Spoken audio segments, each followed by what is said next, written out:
Assessore Mar, dolcetto o scherzetto?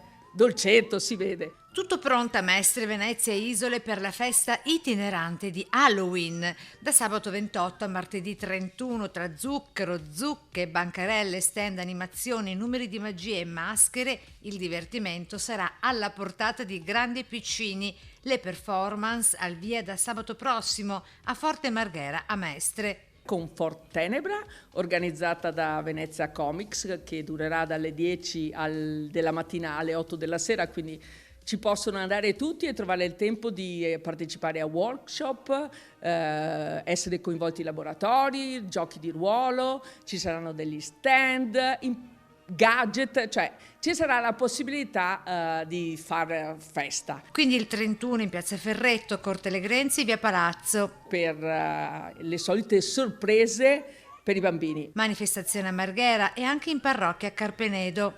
A Burano, al Lido, in Gran Viale e in piazza Santa Maria Elisabetta. A Malamocco per tornare in terraferma a Favaro nel campo da rugby. C'è un party di Halloween anche alla Gazzara, organizzato dall'Associazione Commercianti e Artigiani, e quindi in tutte le municipalità ci sono manifestazioni dedicate ai bambini, perché questa è una festa per bambini che si sta diffondendo e vediamo che è un sistema di aggregarsi, i bambini si divertono, i genitori ovviamente seguono i bambini e questo serve sempre anche a far girare la gente in città e a creare degli spazi di serenità rispetto anche ai tempi che stiamo vivendo.